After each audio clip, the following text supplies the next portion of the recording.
Hey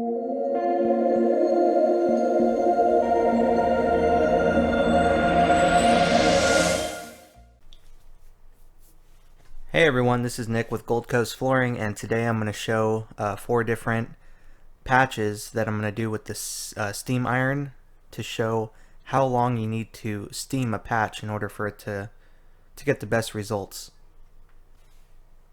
And I'm going to be using the Black & Decker steam iron that you'll see in a second, and I just want to say that I'm using a dense polyester carpet, so it's a little thicker than usual.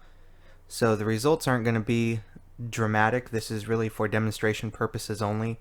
It really depends what kind of carpet you're working with. Sometimes the nap is very short, so that way the steam iron will hit the backing and hit the glue a lot better than if you have, a lot more carpet to deal with. Then you have to push down on the iron.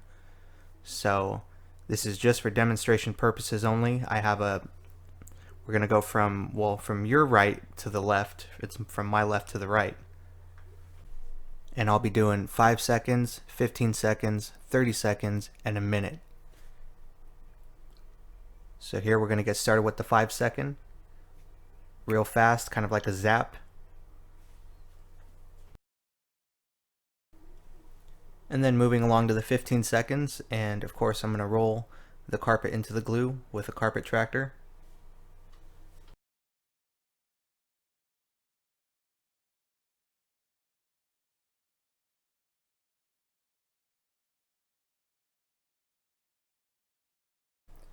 And then we'll move on to 30 seconds.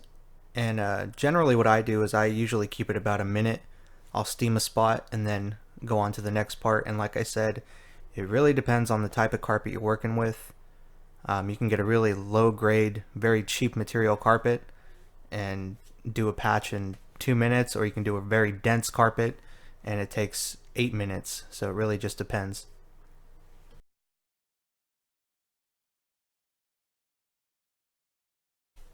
And now I'll move on to the minute. And I would only recommend the Black & Decker steam iron for small patches. I would never recommend doing any type of new installation with a steam iron or even with a KOOL top iron. No matter what anyone says, I do not think that the KOOL top is great for new installations. I think it's an awesome tool for patches, but always I would recommend a carpet iron with a seamer down now for new installations, without a doubt, no matter what.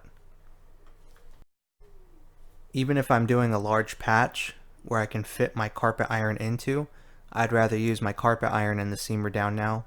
Or if you're dealing with a really weak material, if you use the steam iron, it will delaminate the carpet. So really with that, the best tool is just your carpet iron and a seamer down now, without a doubt, every time. It will always do the job right the first time.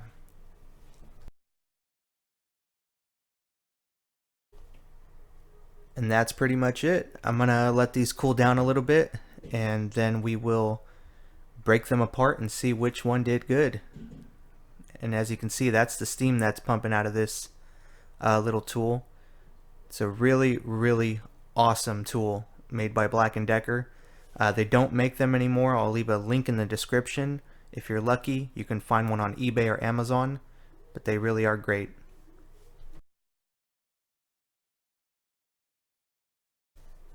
Alright, so let's break these apart.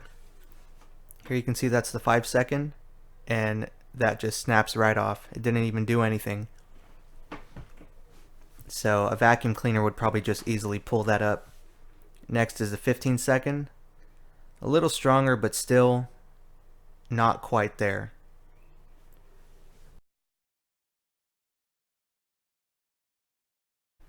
Next is the 30 second, and that's a little bit better. You can see it's pulling some of the fibers. So, and you can see a little bit of the glue got stuck on the backing there. So that it's getting there. And this is the minute, and this is pretty good. Like I said, this is a dense carpet, so if I would have pushed down on the iron, it would have been much better. But that's still pretty decent for a patch. You can see it's a little challenging to rip that apart, and the tape is pretty damaged.